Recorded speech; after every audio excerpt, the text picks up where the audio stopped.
Daniel Kosséré à l'état civil, Dani Delis, Boyache Chérou en tant qu'artiste. Déjà, les choses ont commencé naturellement à la maison parce qu'il y a beaucoup de personnes qui sont déjà dans l'univers artistique. Donc ça a été déjà facile pour moi d'intégrer, mais je suis un peu la seule personne qui est allée un peu plus loin. Le reste, ils se sont un peu concentrés sur les églises, sur les chants un peu rapides, mais moi j'ai voulu vraiment faire une carrière. Donc tout a commencé naturellement à la maison. Déjà depuis tout petit, j'ai fréquenté beaucoup d'artistes. Ça c'est déjà le départ. Doucouré Amidou Stéphane, le vieux père Christy B, Volcano, comment il s'appelle, père à son âme, la vieille mère Ruth Tandé. C'était des personnes déjà que je fréquentais et j'aimais le milieu, j'aimais l'esprit du milieu et tout. Mais il y a l'un de mes grands frères, Romuald, qui lui était un peu plus avancé que nous, donc j'écoutais ses musiques, j'aimais la façon dont il créait mon chant et tout. Donc en terminale, j'ai rencontré un groupe et puis je me suis dit, bon, on essaye. Je faisais des chansons bien évidemment dans ma chambre, hein. J'écrivais dans ma chambre, mais j'avais jamais décidé, c'est en terminale que j'ai vraiment mis la première étape en marche, si on veut voir.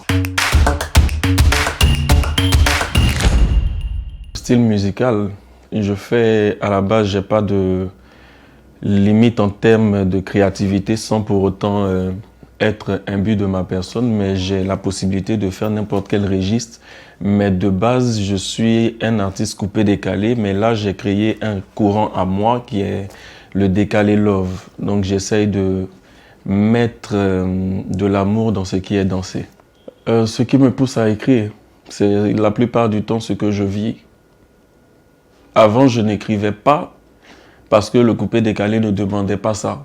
Donc c'était plutôt des atalakou, des refrains, des danses et ça s'arrêtait là. Mais maintenant qu'on a, on peut dire véritablement épousé le métier pour essayer d'embrasser une carrière qui se peut, Inch'Allah, internationale, il faut write. Et comme moi étant petit, j'avais déjà la passion poétique de pouvoir exprimer certains sentiments à travers des vers et des métaphores. Donc ça fait que maintenant je reviens juste à ma base. L'industrie musicale en Afrique, il est merveilleux. Déjà, si on veut positionner la Côte d'Ivoire dans l'industrie, je vais dire que la Côte d'Ivoire est une gâchette. Parce que si tu as aimé Abidjan, tu as aimé un peu de partout en Afrique. Donc déjà, nous, on a un bon avantage vu qu'on a la facilité d'accepter les sonorités extérieures. Mais c'est pas facile, par exemple, pour les autres pays comme le Bénin qui sont un peu fermés sur leur propre culture et leur propre tradition. Nous, on a la chance d'écouter un Béninois, ça ne nous dérange pas. Aller chez eux, ça ne nous dérange pas. On est assez ouvert, donc la culture est bénéfique pour nous, hein, en termes de créativité. La preuve, il y a beaucoup de collaborations entre Ivoiriens et les personnes des autres pays. Donc voilà, pour moi, elle est beaucoup stable et beaucoup riche, la culture de mon côté.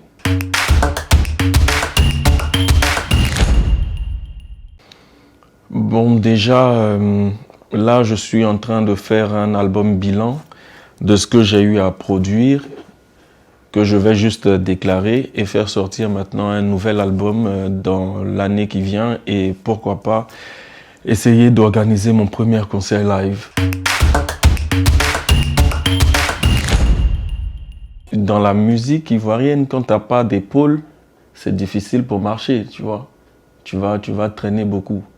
C'est quand tu n'as pas de personnes pour te soutenir, que ce soit financièrement ou bien même avec le réseautage, tu n'as pas beaucoup de possibilités en fait. Donc sur ce côté-là, c'est un peu dommage et surtout qu'il y a un manque beaucoup de professionnalisme du côté managérial. Les managers ne sont pas assez nombreux, ceux qui sont sérieux, donc difficile de constituer une bonne équipe. Là, pour commencer, déjà, là, c'est un grand moment. Toutes mes prestations au Palais de la Culture sont des grands moments. À chaque fois que je réalise un clip, c'est un grand moment. Quand je suis au studio, c'est un grand moment. À chaque créativité, je vis la chose à fond parce que je me dis que à n'importe quel moment, tout peut s'arrêter. Donc, je profite, quoi. Bon, là, déjà, je m'apprête à faire la sortie d'un nouveau titre qui porte le titre de Grouillé. Grouillé qui parle vraiment de ma situation de vie concernant mes difficultés à pouvoir produire à mon aise.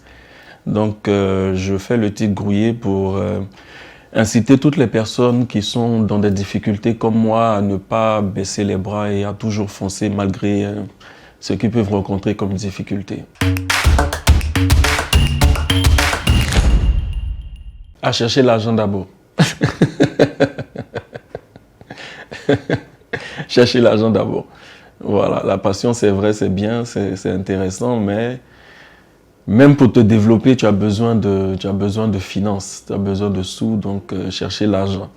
Voilà. Et surtout, instruisez-vous sans pour autant vous donner de limites. Soyez un peu touche-partout dans les différents domaines. Et puis, soyez surtout passionné de ce que vous faites parce que c'est pas évident du tout. J'aimerais nager dans tes yeux comme un dauphin qui fond pleine mer, te tenir le bras comme un père qui possède sa fille de tout son cœur. Immortaliser ton sourire sera pour moi l'un des plus bels objectifs. Je te ferai vivre un amour qui fera sans doute des jaloux. Ah, nous sommes incompétents pour deviner l'avenir. Ah, mais quand je vois tes yeux et que je pense à toi, il n'y a que ton sourire censé embellir mon avenir. Décision. Oh, je ferai de toi ma priorité, tu es ma décision. Oh, je me battrai pour toi quoi qu'il faille.